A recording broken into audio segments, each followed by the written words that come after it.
6. Demographics of participants.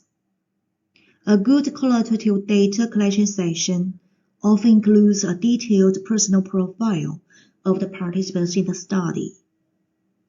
This profile can assume the form of a table that includes gender, race, position, geographical location, and other factors about each participant. In this way, readers can obtain a detailed understanding of the demographic characteristics of the participants. 7. Reciprocity for participants. For individuals in your study, qualitative research involves considerable time participating in interviews, sharing documents about their lives, or being observed in their homes or workplaces. Then researchers need to give back to participants for their time, and it can be done in different forms, from a minor token of appreciation to a major step of support. All in all, you need to identify how you plan to give back to participants for their time in your study. 8. Types of data collected.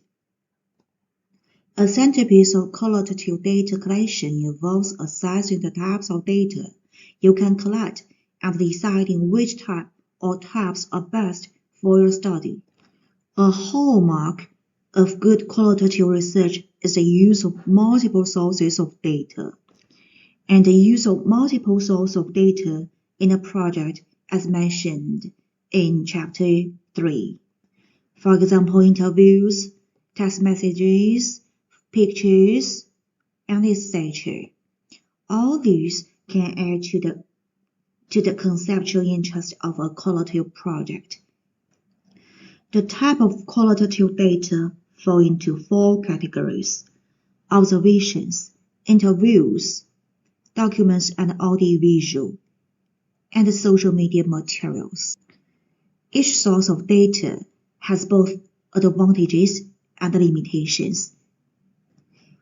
As shown in Table 13.2, the observation was used as an example. Most recent entries relate to collecting social media and digital information. Draw an updated list, and is shown here in Figure 13.4. Please refer to it. 9. Extent of data collection. We often see in qualitative studies the authors mentioning the extent of their data collection.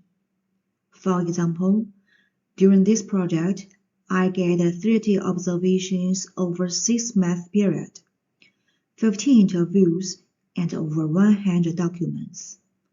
This information illustrates the extent and depth of the data collection. Sometimes, researchers will put into their studies table that lists the norms of data and the amount of information collected. It helps emphasize the rigor and time-consuming nature of the qualitative study. 10. Use of protocols and data collection questions asked. The data collection section also mentions the protocols for collecting and recording data. A protocol is the means for recording the qualitative data and for asking questions. Typical protocols are observational protocols and interview protocols. So please see Chapter 14 and 15. Researchers also include copies of these protocols. The reason is they convey the types of information being gathered in a study. Frequently, a complete data collection method section will end with a list of the specific questions that will be asked during the data gathering stage, such as the interview questions or the questions observers might ask themselves as they observe a site. Now is the time to summarize the whole presentation. Qualitative data collection proceeds through a series of topics, and all of them will provide a rigorous qualitative study. It begins with stating the rationale for your use of qualitative research in your project. Then you need to mention the research site and permissions at different levels to guide access to the site and individuals. Also, you need to discuss the recruitment strategies for enrolling participants in your study, which is followed by your purposeful sampling strategy, in which you identify the specific type of purposeful sampling you plan to use. And then it's helpful to mention the demographics of your participants, so that readers can gain a realistic picture of the participants and the size in your project. Next, discuss how you plan to reward participants. The types of qualitative data are varied, and you need to select from among the types and weigh the disadvantages and advantages of each type.